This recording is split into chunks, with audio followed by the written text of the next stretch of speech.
माशामध्ये प्रथिने, calcium, phosphorus, लोह तसेच फॅटी ॲसिड, ओमेगा 3 भरपूर प्रमाणात असल्यामुळे आपल्या आरोग्यासाठी मासा हा उत्तम प्रोटीनचा स्रोत असल्यामुळे आठवड्यातून एकदा तरी मासा आपण खाल्लाच पाहिजे। नमस्कार मंडळी, मी उषाच किचनमध्ये तुमचं सगळ्यांचं खूप खूप मनापासून स्वागत करते। तर आज आपण हिरव्या वाटणापासून मस्त असं माशाचं सूप त्यासोबतच मच्छी फ्राय सुद्धा बनवतोय। चला तर मग अतिशय सोपी, हेल्दी, टेस्टी अशी रेसिपी आहे। रेसिपीला आपण सुरुवात करूया। अगोदर आपण माशाचं सूप बनवण्यासाठी मॅरिनेशन करून घेऊया। तर इथे मी अर्धा किलो मासा घेतलेला आहे। मासा आपल्याला 2 ते 3 वेळा स्वच्छ धुवून घ्यायचा आहे। मासा स्वच्छ धुवून घेणे ही सुद्धा सगळ्यात महत्त्वाची प्रोसेस आहे, त्यामुळे मासा आपल्याला स्वच्छ धुवून घ्यायचा आहे। यामध्ये अर्धा चमचा मीठ, अर्धा चमचा हळद टाकायची, अर्धा लिंबाचा रस पिळून घ्यायचा आहे। माशाला एक उग्र वास असतो, तो लिंबाच्या रसामुळे कमी होतो, त्यामुळे लिंबाचा रस आवर्जून घालायचा आणि हे व्यवस्थित असं माशाच्या पीसला लावून घ्यायचे। वरती झाकण ठेवून साधारण 15 ते 20 मिनिटांसाठी हे मासे आपल्याला बाजूला ठेवून द्यायचे आहेत। आता आपण फिश फ्राय बनवण्यासाठीचं मॅरिनेशन करून घेऊया। फिश फ्राय बनवण्यासाठी इथे मी 4 पीस घेतलेले आहेत। वजनी प्रमाणात 250 ते 300 ग्रॅम वजन आहे। तर ह्याच्यावरती आपल्याला चवीनुसार मीठ म्हणजे पाव चमचा एवढं मीठ टाकून घेतलेलं आहे। त्यासोबतच पाव चमचा हळद टाकून घेतली। हळद आणि मीठ ह्या माशाच्या पीसला व्यवस्थित असं लावून घ्यायचे। तर इथे तुम्ही पाहू शकता अशा पद्धतीने हळद आणि मीठ इथे मी लावून घेतलेलं आहे। आता हे बाजूला ठेवून देऊया आणि एक हिरवं वाटण तयार करून घेऊया। तर इथे मी 25 ते 30 लसणाच्या पाकळ्या, 1 इंच आल्याचे तुकडे, 4 ते 5 हिरव्या मिरच्या, मूठ भरून कोथिंबीर घ्यायची आहे आणि ह्यामध्ये पाणी न घालता मिक्सरला आपल्याला एकदम बारीक असं वाटून घ्यायचंय। जेवढं जमेल तेवढं हे बारीक वाटून घ्यायचं आहे। तर इथे तुम्ही पाहू शकता अशा पद्धतीने हिरवी मिरची, लसूण, आलं आणि कोथिंबीरचं इथे आपलं वाटण तयार झालेलं आहे।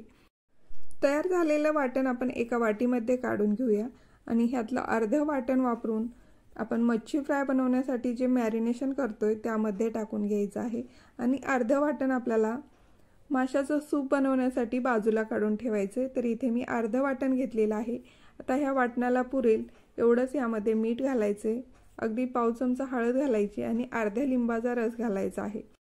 त्यासोबतच पाव चमचा धने पावडर आणि पाव चमचा ह्यामध्ये जिरे पावडर घालायची। इथे आपण गरम मसाला, लाल तिखट किंवा खोबरं काहीही न वापरता सुद्धा मस्त असं चमचमीत हे माशाचं फ्राय बनवणार आहोत, त्यामुळे हे हिरवं वाटण आपल्या माशाच्या पीसला व्यवस्थित लावून घ्यायचे। अशा पद्धतीने आपण हे हिरवं वाटण लावून घेतल्यानंतर हे बाजूला ठेवून देऊया आणि अगोदर आपण माशाचं सूप बनवून घेऊया। तर इथे मी गॅसवरती कढई ठेवून घेतलेली आहे। त्यामध्ये साधारण 2 चमचे एवढं तेल टाकून घेतलं। तेल छान गरम झालं की अगदी पाव चमचा ह्यामध्ये जिरे घालायचे। जिरे छान तडतडले की आपण तयार करून घेतलेलं जे वाटण अर्धं ठेवलं होतं बाजूला ते टाकून घ्यायचं आणि छान हे परतून घ्यायचं आहे। ह्या वाटणाचा कच्चेपणा कमी झाला पाहिजे असं हे परतून घ्यायचं।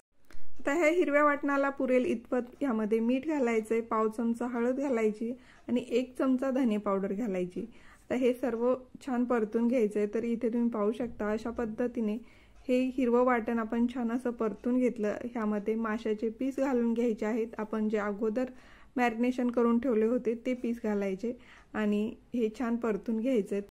साधारण इथे आपल्याला माशाचे पीस मिनिटभर परतून घ्यायचे आहेत। माशाचे पीस परतून होत आहे तोपर्यंत एका साईडला इथे मी पाणी गरम होण्यासाठी ठेवलेलं आहे। ज्यावेळी आपण माशामध्ये रस्सा बनवतो त्यावेळेस गरम पाण्याचाच वापर करायचा। तर पाणी गरम झाल्यानंतर ह्यामध्ये टाकून घ्यायचं आहे। साधारण इथे मी 2 ते 2.5 वाटी एवढं पाणी टाकून घेतलं आणि हे छान मिक्स करून घ्यायचं आहे। आता कधीही आपल्याला माशामध्ये रस्सा बनवायचा असेल, सूप बनवायचा असेल तर गरम पाण्याचाच वापर करायचा, त्यामुळे बनवलेल्या पदार्थाला चव अतिशय छान येते। तर ह्यामध्ये चवीनुसार मीठ टाकून घ्यायचं। आज आपण हे सूप बनवण्यासाठी ह्यामध्ये दुसरे कुठलेही मसाले वापरत नसल्यामुळे ह्यामध्ये हळद आणि मिठाचा वापर जो आहे तो भरपूर प्रमाणात होतो। आता हे मासे आपल्याला शिजवून घ्यायचे आहेत। तर अर्धवट झाकण ठेवायचे। अर्धवट झाकण ठेवून 3 ते 4 मिनिटांसाठी हे मासे आपल्याला शिजवून घ्यायचे आहेत। तर साधारण 3 ते 4 मिनिट झालेले आहे। झाकण उघडून घेतलं आणि 2 मिनिटांसाठी असंच आपल्याला हे सूप उकळून घ्यायचं आहे। साधारण 8 ते 9 मिनिटांमध्ये मासा छान शिजला जातो। त्यापेक्षा जर जास्त शिजला तर मासा गाळ होतो आणि काट्याचं प्रमाण ह्या सूपमध्ये उतरतं, त्यामुळे 8 ते 9 मिनिटच आपल्याला हे मासे शिजवून घ्यायचे। गॅस बंद करून घेऊया। मस्त असं चमचमीत माशाचं सूप आपल्या इथे तयार झालेलं आहे। तर माशाचं सूप बाजूला ठेवून देऊया आणि माशाचा फ्राय बनवून घेऊया। तर इथे मी लोखंडी तवा घेतलेला आहे। तवा चांगला गरम झाला की ह्यामध्ये 1 ते 1.5 चमचा एवढं तेल टाकून घेतलेलं आहे। मच्छी फ्राय बनवण्यासाठी सुद्धा कमीत कमी तेलाचा इथे मी वापर केलेला आहे। तेल चांगलं गरम झालं की आपण जे मॅरिनेशन करून ठेवलेले जे मासे होते त्यातले 2 पीस ह्यामध्ये ठेवून घेतले। गॅसची फ्लेम स्लो टू मीडियम ठेवली। साधारण मिनिटभर ह्या माशाच्या पीसला आपल्याला चमचा लावायचा नाही।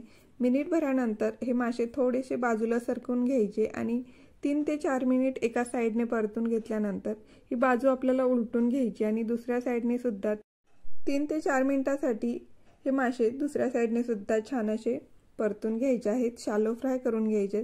तर इथे तुम्ही पाहू शकता अशा पद्धतीने आपण हे मासे दोन्ही साईडने मस्त असे खमंग कुरकुरीत होईपर्यंत शालो फ्राय करून घेतलेले आहेत।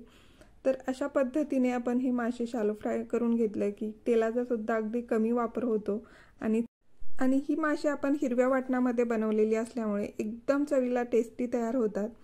साधारण 5 ते 6 मिनिट एवढा इथे मला वेळ लागलेला आहे हे मच्छी फ्राय बनवण्यासाठी। अशाच पद्धतीने राहिलेले मासे सुद्धा इथे मी फ्राय करून घेतले।